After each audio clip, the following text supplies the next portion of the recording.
This is a supplement for my blockchain module that I taught for the Master of Finance program at the University of Toronto's Rotman School of Management in the spring of 2018. And I'm going to discuss crypto trading in this supplement. Now, what I'm going to talk about there is very briefly, I'm going to talk about trading in today's equity markets. You understand how the structure of markets is currently, and then I'll try to compare it to the structure of crypto markets. I want to make it very clear that under no circumstances I am endorsing potentially illegal activities or that I am recommending or advising on any type of investment. All right, so if you think of trading and markets, essentially I think that you can distinguish three types of traders. There are retail traders, those are the likes of you and I.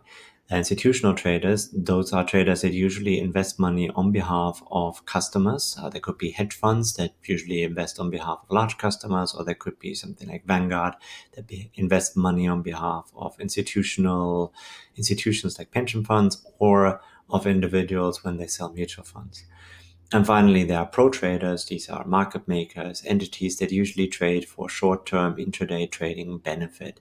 Another term for many of these would be high-frequency traders, but it could also be traders that facilitate transactions for large brokerages. Right. So where does trading occur? Well, that's actually a simple question for which doesn't have a very easy answer.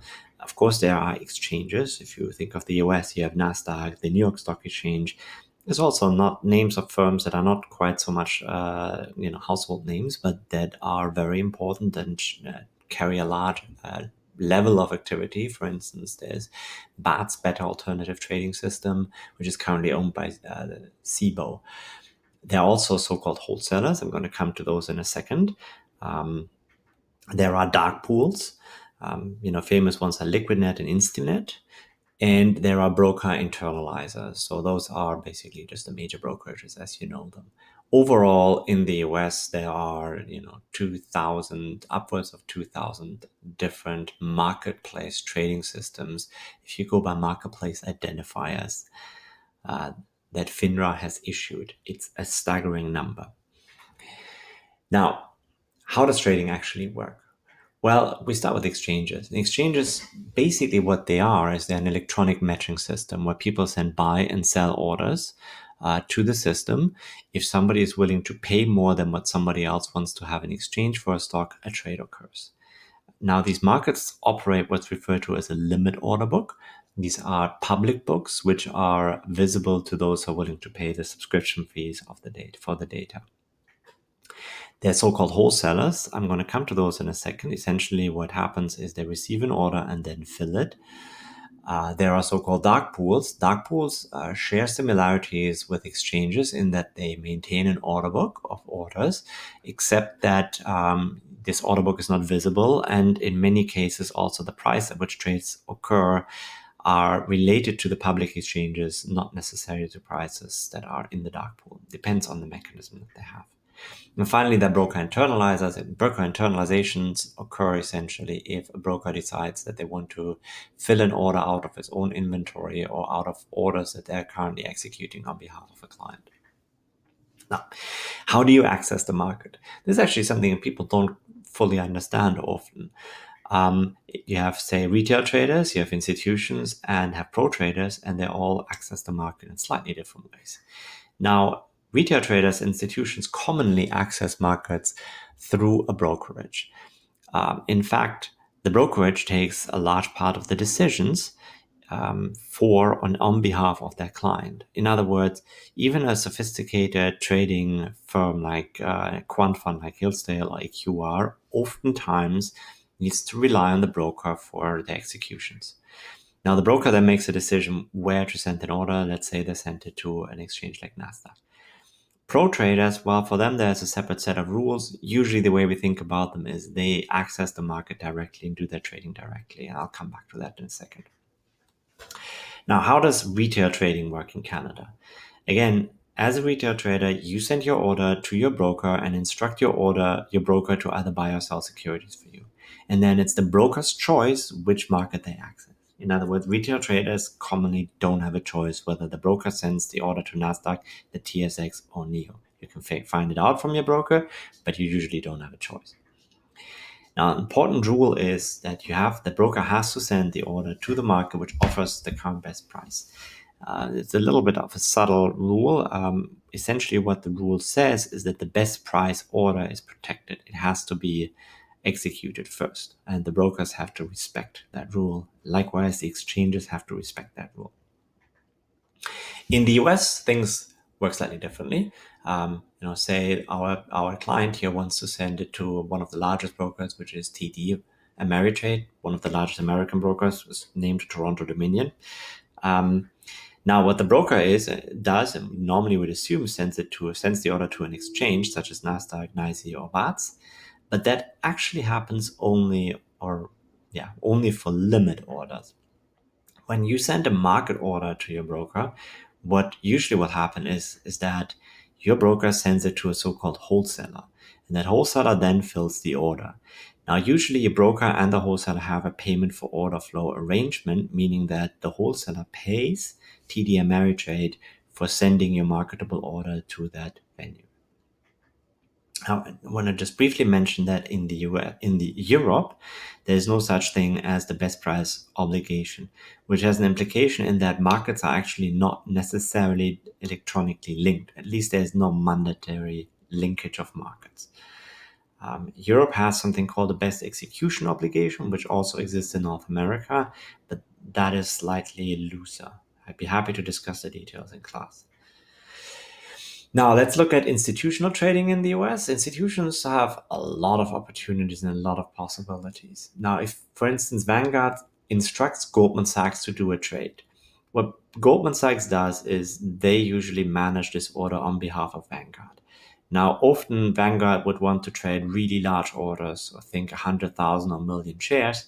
And the way they do this is Goldman Sachs would do it is they would split this large order into many, many small orders that, for instance, they can send to exchanges over time. But they can also go to a dark pool where sometimes they trade small orders, but sometimes they're also able to trade the entire batch in one go. And finally, Goldman Sachs also may choose to internalize the order and keep the entire order to itself, or fill it against another order that they're currently executing on behalf of a client. So finally, let me make a comment about pro traders. So say a pro trader wants to access Nasdaq. There are essentially two types of pro traders, and it depends on the country and a specific set of rules. But let's go with a very loose overview of that. So the first type is the type of pro trader that is actually a licensed broker-dealer. So for instance, Virtu, Getco, major high-frequency trading firms actually have a license as a broker-dealer. Then they just access the market directly. The other possibility is that they borrow a broker-dealer system. So essentially what they do is they run their orders through the broker-dealer system, and the broker-dealer, and this is important, has obligation to do risk control of the client to make sure that the client is always well-funded at any given point in time. A licensed broker-dealer also has obligations for risk controls, and of course has to abide by them. So they have reporting requirements and so on and so forth.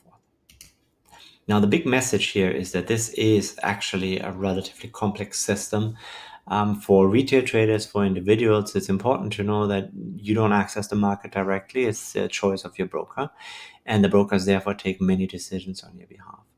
Another critical feature of current equity markets is, especially in North America, is that they are formally linked because of the best price rules. So all the markets have to monitor each other's orders to make sure that when an order arrives at the exchange, that they never execute an order at a price which is worse than something available elsewhere. Last but not least, I want to give you a very brief glimpse of the overall infrastructure so you get a sense of the number of intermediaries that are involved in a trade. So let's say we have Sue here. She wants to sell her shares in Barrick Gold. And what does she do? Well, she has to instruct her broker, TD Securities, to put in a sell order to the exchange, let's say here, the Toronto Stock Exchange. Now let's take Bob. Bob wants to buy the securities and therefore instructs his broker, which is RBC, to put in a buy order on his behalf.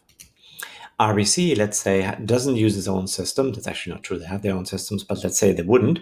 They may go through a third-party technology such as Fidessa, and then it runs through Fidessa system that then makes a call which trading venue to send it to. Now, let's suppose Bob and Sue actually already are, two people who would be able to agree on a trade. So Bob wants to pay more than what Sue wants to sell it for, and the trade occurs on the TSX. Then the TSX reports at the end of the day that the trade has occurs and settles it via its clearinghouse CDS. And CDS then has to contact the custodian banks for both parties to make sure that the transfer actually occurs. Now, and I say for both parties, really, it is settled at the broker level, not at the individual level. But this probably goes a little too far. Now, finally, just imagine also that the issuing firm, Barrick Gold, here needs to know who owns the shares at any given point in time. Well, then they have to go through a company called Broadridge, which then maintains a record of beneficial ownership, as it's referred to. And of course, Bob wants to buy, means that money has to flow from his account at his brokerage to the account of Sue. And that usually involves going through the central bank system. So what you can see here is this is a very, very complicated process with many different parties or many, many different intermediaries. Nobody in the right state of mind would organize a market as such as it is. And this is essentially an infrastructure which has not been changed for at least 30 to 50 years. Some people say it's actually the same as it used to be for 100 years.